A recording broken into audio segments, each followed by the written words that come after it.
We have now nothing to be apologetic about. We have everything to be proud about.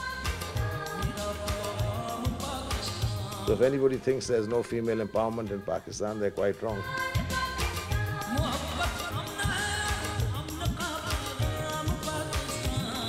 Washington DC में वाक़े middle east institute नामी think tank में ज़्यादातर अमरीकियों और कुछ Pakistani Americans के सामने गवर्नर पंजाब सलमान तासीर की बातों से कई बार अपनी शनाख्त पर नाज करने वाले लीडर की महक आई।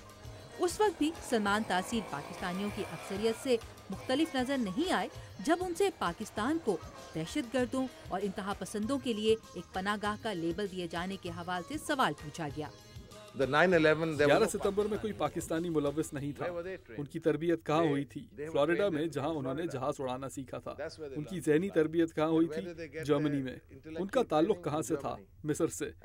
तो अब क्या आप मिस्र, जर्मनी और फ्लोरिडा पर बमबारी करेंगे? So what do you do? Bomb Egypt, Germany and Florida?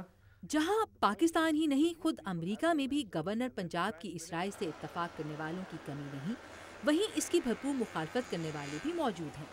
बहैसियत कौम एक तरफ अपनी शनाख्त पर इस कदर नाज़ा होना और दूसरी जानिब अपने मसाइल के हल के लिए अमेरिका या किसी भी दूसरी ताकत की जानिब देखना अजब तजाद महसूस होता है। देखिए, इस वक्त तो अमेरिका पाकिस्तान के आगे हाथ फैला रहा है और कह रहा है कि इन दहशतगर्दों को और मारो। सलेमान तासीर के ख्याल में पाकिस्तान का अमेरिका से इस वक्त माली ताउन की तवक्को करना इसलिए भी जस्टिफाइड है क्योंकि पाकिस्तान दहशतगर्दी के खिलाफ पूरी दुनिया की जंग लड़ रहा है। ये तो हमारे जवान मर रहे हैं, ये तो कोई इटालियन तो नहीं मर रहे, कोई अंग्रेज़ तो नहीं मर रहे। इतने लोग तो एक कार एक्सीडेंट में मर जाते हैं यूरोप में जितने उनके सोल्जर्स मरते हैं। तो मेन फाइटर ज़्यादा पाकिस्तानी।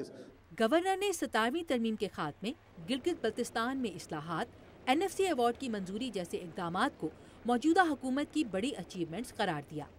लेकिन नाक़दीन सवाल करते हैं कि ये नुमायां कामयाबियां यकीनन हैं, लेकिन जब एक आम पाकिस्तानी रोज़ाना औसतन 6 घंटे की लोड शेडिंग बर्दाश्त कर रहा हो तो ये कामयाबियां आवाम के लिए क्या मफहूम रखती हैं? देखिए, लोड शेडिंग एक माजी का ओवरहैंग है। ये हमारी हमने ये उठा लिया है जिम्मेदारी, लेकिन एक पावर प्लांट लगाने में 3 साल लगते हैं, आपको पता है। जितनी भी आप जल्दी करें, इससे पहले तो लग ही नहीं सकता थर्मल पावर प्लांट, और हाइड्रो पावर प्लांट जो है वो 7 साल में लगता है। हमने देखिए इसको हैंडल किया है, हमने फेस किया है, हमने बड़े तरीक़ेकार निकाले जहाँ हमने जल्दी इनकी इम्प्लीमेंटेशन की है। जो पाइपलाइन प्रोजेक्ट्स थे, हम रेंटल पावर लाना चाहते थे, उस पर उन्होंने बड़ा शोर मचाया, स्कैम स्कैम स्कैम। जब साहब चारों चीफ मिनिस्टर को बैठाया और उनको समझाया तो फिर स्कैम ख़त्म हो गया। फिर कहते हैं जल्दी करो। सुलेमान तासीर के मुताबिक पाकिस्तान में लॉन्ग टर्म मंसूबों पर इन्वेस्टमेंट इस ख्याल से नहीं की जाती रही कि इस मेहनत का फल अगली हुकूमतें खाएंगी। क्या मौजूदा हुकूमत इस सोच से हटकर सिर्फ आवाम की भलाई के मंसूबों में इन्वेस्टमेंट कर पाएगी? इस सवाल का जवाब तो तारीखदान का कलम ही बेहतर दे सकता है। Ayesha Khalid, Urdu VOA, Washington.